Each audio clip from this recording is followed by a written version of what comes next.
Hey everyone, welcome to this month's episode of Tales of DCI and WGI, the show where we tell you crazy stories from the summer and winter seasons that are actually based on real events. We've been getting some pretty good stories that you've been sending in, and we thank you for sending them.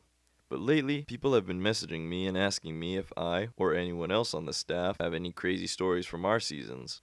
And as a matter of fact, we do have some stories that we've prepared for this very situation.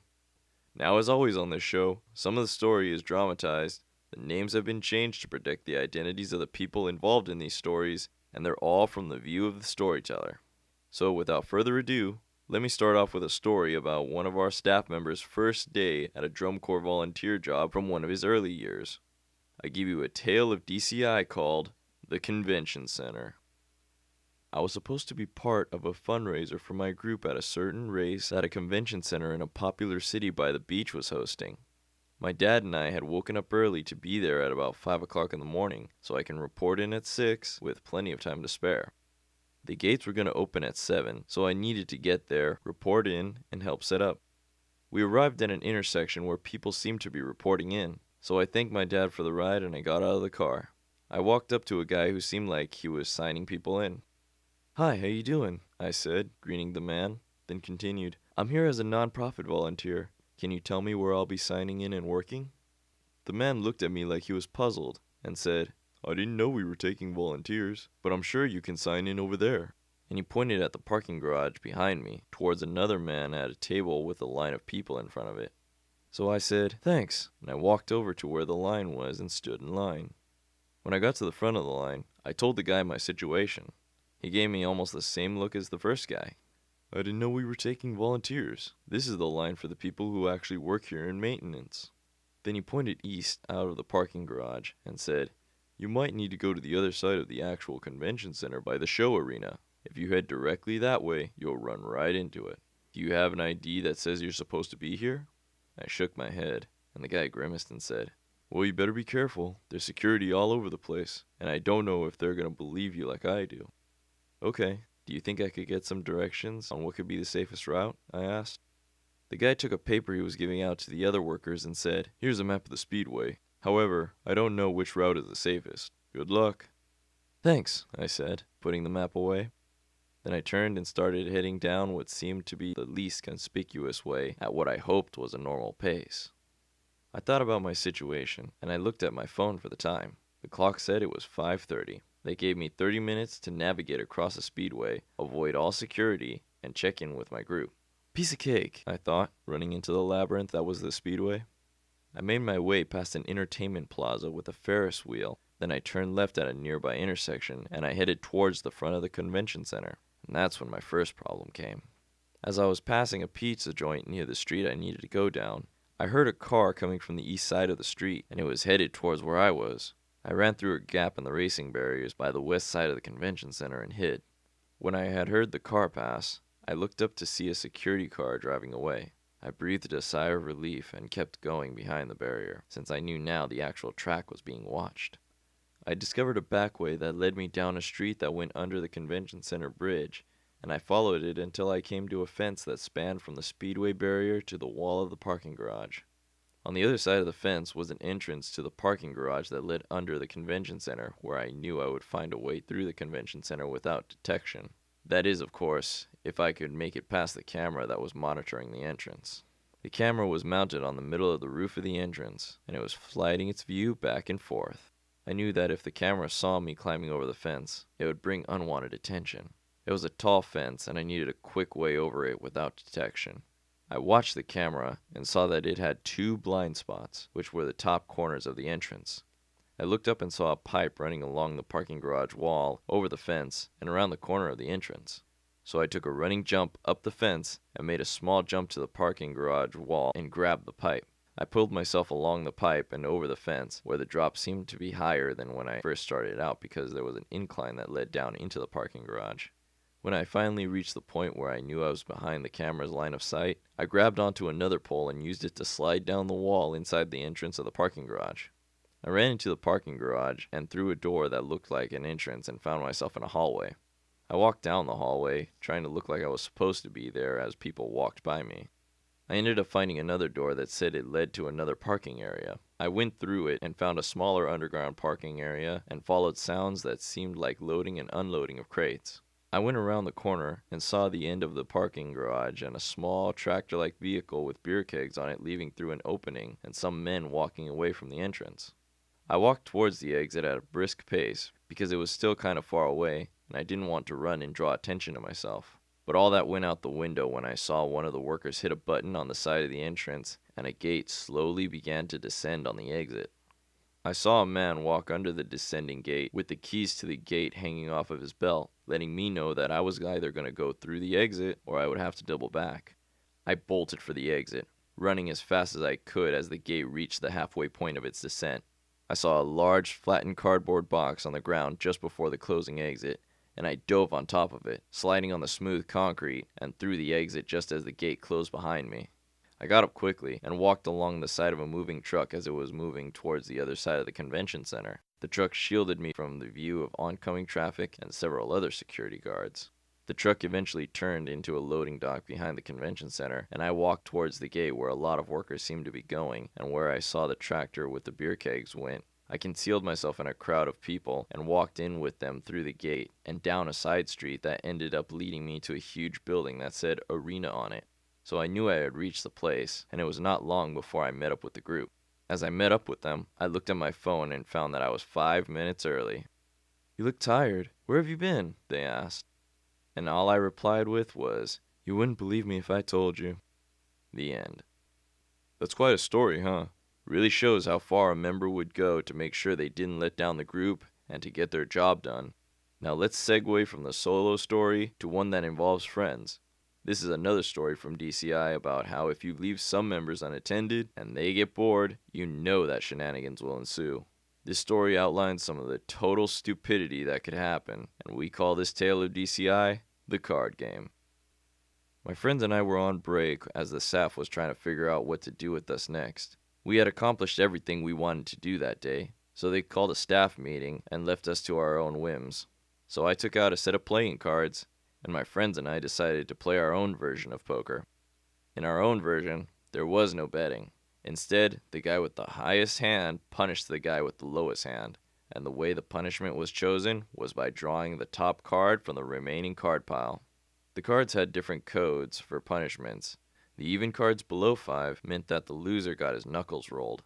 The odd cards below 5 meant that the loser got a hard pinch on the hand. The even cards above 5 meant that the loser got his knuckles grounded under the winner's knuckles. And the odd cards above 5 meant that the loser was going to get a slap on the hand. The face cards meant that the loser got his hand pounded under the winner's hand. And the ace cards meant that the loser got slapped in the face. So I was playing this game with my friends Josh, Mike, and Pepe. And it wasn't all bad at first because none of the face cards had come up yet. And like always, we were a little apprehensive at first. But then it all started to go to hell when Pepe pinched Mike a little too hard on the hand, to the point where Pepe took some skin off of Mike's hand with his nails. "Ah, damn it!" yelled Mike, shaking his hand as though he was trying to flick the paint off of his hand. Josh and I stared as the tiniest drop of blood made its way from Mike's flesh.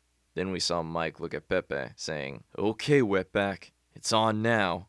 "Hey, I was born in this country, you jackass," replied Pepe. Josh and I looked at each other, and I said, "Looks like we're not being nice anymore." And Josh nodded at me. So then the game began to get serious. As Pepe began to take flesh off of our hands, Mike began to make the back of everyone's hands red from slapping them so hard. Josh began to make everyone's hands hurt as he rolled our knuckles. I began to grind everyone's knuckles down. And everyone's hands hurt from the pounding we gave each other when a face card occasionally showed up. However, the aces had not come up as punishments yet. Then the crap really hit the fan. Mike had won by a royal flush, and Josh had utterly lost by not having anything at all. We all watched as Mike slowly flipped the top card over. It was the ace of hearts. "Ah, crap," Josh muttered. "Oh, don't worry. I won't do it that hard," Mike said in a sugar-sweet voice that we all immediately distrusted. Mike raised his hand so it looked like the slap was going to be reasonable. So Josh turned his face to fully expose his left cheek, and he closed his left eye. As soon as Josh closed his eye, Mike pulled his hand farther back and slapped Josh with enough force to make Josh spin out of his chair and fall on the ground. "Ow, you bastard!" yelled Josh from the floor. Mike was busting up laughing, and I looked at Pepe, who said to me in Spanish, "He's crazy," and to which I replied back in Spanish, "I know, but he'll get his. You just wait." Josh got back in his chair, and we resumed the hand-pinching, hand-slapping, knuckle-rolling, knuckle-grinding, and hand-pounding. The aces did not come up again for a while, and the backs of our hands were red and bloody, while our knuckles were turning purple. "Do you think we should stop? I mean, for our hands' well-being?" I suggested. "No, one more game," Josh said fiercely. I looked at Josh, and then at the other guys, and then shrugged as I dealt the cards for the final game. Pepe got 2 pair, I got 3 of a kind, Josh had a full house, while Mike got a single pair. It wasn't all that shocking, because Mike had lost before. That is, until Josh flipped over the ace of spades. "This won't end well," Pepe told me in Spanish, and I nodded. "Don't worry, I won't do it that hard," said Josh to Mike, imitating the sugar-sweet voice that Mike used earlier, and raising his hand to the extent that Mike had used on him. "Well, it's only fair, but then again, I know I can take it and not bitch about it like a wuss," said Mike, almost mockingly, defiantly turning his cheek and closing his eye. But as soon as Mike closed his eye, I saw Josh close his hand into a fist and plant it into the side of Mike's face. The force of the punch caused Mike to topple backwards in his chair and roll backwards onto the floor, where he laid spread-eagled and dazed. "Okay, I think I'm done playing for today. You win, Josh. Sorry for getting you that hard. Oh," Mike said, slurring his words together. Pepe turned back to me and said, "Told you." The end. Dang, right now I'm looking at the staff member that wrote this, and I gotta tell you, man, you guys were not only stupid when you were younger, but man, you were also evil to each other. Now that we've covered the stories of determination as well as stupidity, we're going to end with a thrilling DCI tale of a life and death situation that a staff member here was in when he was coming home from practice with other members at night. He called this tale of DCI, The Chase. It was a couple years ago when 2 friends and I almost got murdered just up the street from my house. It was at dusk, and my friend Lee, his girlfriend Kat, and I were heading to my place to drop me off after a long day of drum corps practice. However, once we were at the light and getting ready to turn right on my street, the cab of Lee's car lit up with the light from the headlights of the car behind us. I asked Lee why the car behind us would be flashing us, and he told me that possibly it was because his car's turn signal had not been working properly. But then he stopped short and said aloud how odd it was that the people in the car were flashing us because it was his left turn signal that was broken, not his right. I thought about the peculiarity of the situation and decided that since I was in the back seat, I would look back to see who was flashing us. I looked through Lee's rear window at the car behind us and saw 2 menacing-looking young men in the front seats of the car. The driver was Hispanic, wore a black cap and a basketball jersey. The other was Hispanic too, but he had on a plain white t-shirt and wore a bandana around his head that was tied in the front. I watched in horror as the young man in the passenger seat brought from out of sight something black, metallic, and shiny. Then the driver turned to the wheel so he can come up next to us. I didn't want to waste any time to look twice, because I knew what I was experiencing was like a scene out of a nightmare.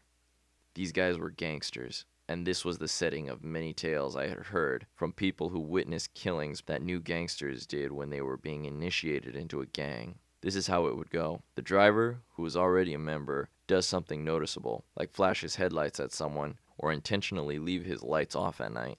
Then when someone reacts to whatever they do, he drives up next to them, and the gangster to be initiated shoots them. We were about to be victims of an initiation, and all I could think of doing was yell at Lee. "Lee, drive, now!" I yelled. Lee hit the gas and we took off, and the gangsters were hot on our heels, confirming my fears that this was really, truly happening. "Dude, what's going on?" asked Lee, his voice telling me that he got that we were in trouble. "I have no time to explain. All you can do now is follow every direction I give you," I said in a raised voice, hoping that how I sounded portrayed how much danger we were truly in. Okay, Lee said, pushing the gas pedal almost all the way down to the floor. The streets were pretty clear, which was a blessing and a curse, because even though we had plenty of space to make our escape, the fact that there was no cops around to help us meant we were very much on our own. Right, I yelled as we were coming up to a red light, and Lee spun the wheel, barely slowing down. We made the turn, but so did the gangsters, and I knew that I was going to have to be more creative if we were going to make it out of this alive. I just hoped Lee was as great of a driver as I thought he was. We were coming up on a green left turn, and all I can do was hope that Lee would be able to pull off the next set of directions. Left U-turn, and then be ready for a right turn, I yelled. Lee spun the wheel again, and the car drifted 180 degrees around the dividing island and sped off in the opposite direction. Unfortunately, the gangster driver was able to pull that off too. A beat later, I yelled, "Now!" And Lee turned right and drifted into a side street, tightly followed by the gangster's car. Left, I shouted, and we drifted into a tighter street towards an island that had a main street just beyond it. Right, I shouted, and Lee turned the wheel again toward a four-way stop sign intersection that opened to the main street. Lee, you can't stop. We gotta make a wide 180 onto the opposite lanes, I said seriously, already knowing it was crazy because there were cars coming from the nearby intersection. It's going both ways. I got this, said Lee, and as the gangsters were catching up to us, Lee spun the wheel at the last second and drifted across 3 lanes that were about to be filled with oncoming traffic. We landed in the far right lane of the opposite lanes, just before the street filled with traffic coming from each side of the street. However, the gangsters saw us make a quick right turn at the nearby light, and they were about to take off and make it as well. I had to act fast. Right turn again, I yelled, and Lee drifted again into a nearby side street. Park in this driveway, kill the engine, and hide, I said. Lee sped into the driveway of a house whose occupants were not home, killed the engine, and we all ducked out of sight. I used my phone's screen as a tiny mirror to look out of the window, and sure enough, the gangsters rounded the corner and sped towards the direction they thought we had gone. We waited in complete silence for 1 minute, 2 minutes, 3 minutes, 4 minutes. 5 breathless minutes later, I gave the okay to get back up. Lee immediately turned and yelled, "Do you mind explaining to me what the hell was that all about?" I explained what just happened to us and why we had to get away immediately, to which Lee said, "Damn, your city's frickin' ghetto. I'll be sorry if we ever practice here." Kat stayed silent, just listening to me and Lee talk. In the end, both Lee and Kat were grateful that I had reacted the way I did, and were able to forgive me for not letting them in on what was happening right away. We all ended up going home safely that night, and the next day we were all extremely grateful that we got to see the sunrise the next day. The end. Wow. Well, I guess when you're out and about with a drum corps, you see both the good and the bad side of society. But it's good that they were able to survive the encounter. Well, that's our show for today, everyone. Thanks for joining us for this month's podcast of Tales of DCI and WGI. Be sure to keep sending us your stories of the seasons, and remember, if we use them, you'll get a surprise from us as a thank you for your support of our program. Have a great season, and see you next month. And remember, there's more to life in DCI and WGI than just the show. See ya!